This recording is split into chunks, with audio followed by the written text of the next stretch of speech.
বিএনপির ভারপ্রাপ্ত চেয়ারম্যান জনাব তারেক রহমান কর্তৃক ঘোষিত রাষ্ট্র কাঠামো মেরামতের ৩১ দফা বাস্তবায়ন এবং ফিলিস্তিনের মুসলমানদের ওপর ইসরায়েলের হামলা ও গণহত্যার প্রতিবাদে ১২ এপ্রিল শনিবার বিকেল ৩টায় ভুইগড় সোনালী সংসদ মাঠে জনাব সুলতান মাহমুদ মোল্লার সভাপতিত্বে জনসভা অনুষ্ঠিত হয়েছে।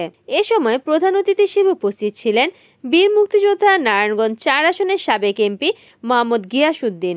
এ সময় আরও উপস্থিত ছিলেন ফতুল্লা থানা বিএনপির বিভিন্ন অঙ্গ সংগঠনের নেতৃবৃন্দ। অনুষ্ঠান সঞ্চালনা করেন ফতুল্লা থানার বিএনপির অ্যাডভোকেট আব্দুল বারী ভূঁইয়া। অনুষ্ঠানের বক্তব্যে গিয়াসউদ্দিন সাহেব বলেন, আমাদের ৫ তারিখের পরে দেশের জনগণের মনের মধ্যে নতুন আশার সঞ্চার হয়েছে। মানুষ এখন নতুন ভাবে স্বপ্ন দেখছে বাংলাদেশ নিয়ে। স্বৈরাচারের শাসন দেখেছে, অত্যাচার নিপীড়ন দেখেছে, লুণ্ঠন দেখেছে। কাজে এখন মানুষ স্বপ্ন দেখছে স্বৈরাচার মুক্ত এই বাংলাদেশ এগিয়ে যাবে, সুন্দর হবে। অনেক স্বপ্ন, অনেক আশা। বর্তমান যে সরকার, অন্তর্বর্তীকালীন সরকার, এই সরকারের কাছে মানুষ অনেক কিছু প্রত্যাশা করে। মানুষ প্রত্যাশা করে স্বৈরাচারী সরকার এদেশের মূল্যবান যে প্রতিষ্ঠানগুলো ছিল এক এক করে তারা ধ্বংস করে গেছে। গণতন্ত্রকে হত্যা করেছে। ১৯৭১ সালের মহান মুক্তিযুদ্ধের যে চেতনা, গণতান্ত্রিক বাংলাদেশ, সেই মুক্তিযুদ্ধের চেতনাকে ধ্বংস করেছে এবং তারা ১৬ বছরে লুটপাট করে দেশকে ধ্বংস করে দেশের মানুষকে এক অনিশ্চিত ভবিষ্যতের দিকে ঠেলে দিয়েছে।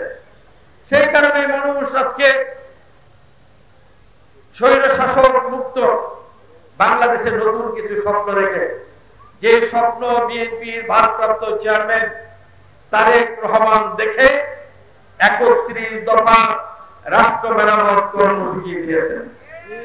আমরা জনগণের কাছে গিয়ে সেগুলো বিলি করছি, জনগণকে আমরা সেগুলা দিচ্ছি, কিন্তু স্বৈরাচার ষড়যন্ত্র করছে যাতে করে জনগণের প্রত্যাশা পূরণ না হয়। জনগণের প্রত্যাশা কি এখন এই অন্তর্বর্তীকালীন সরকারের কাছে?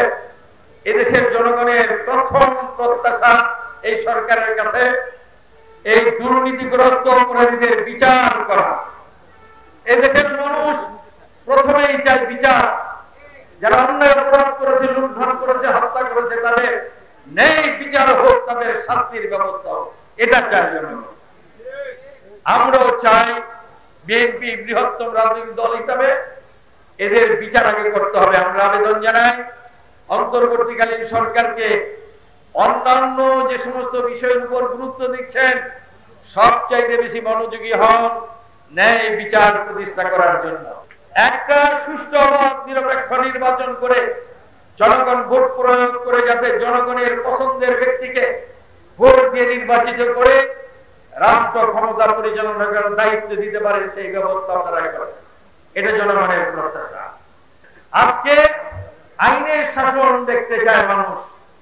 আজকে আইনের শাসন প্রতিষ্ঠা করার প্রতি আপনারা মনোযোগী হন। যে অর্থনীতিকে ধ্বংস করে দিয়েছে, ব্যাংক লুটপাট করে সমস্ত টাকা নিয়ে গেছে, ঋণের বোঝা জাতির কাঁধে চাপিয়ে সেই টাকা নিয়ে বিদেশে চলে গেছে।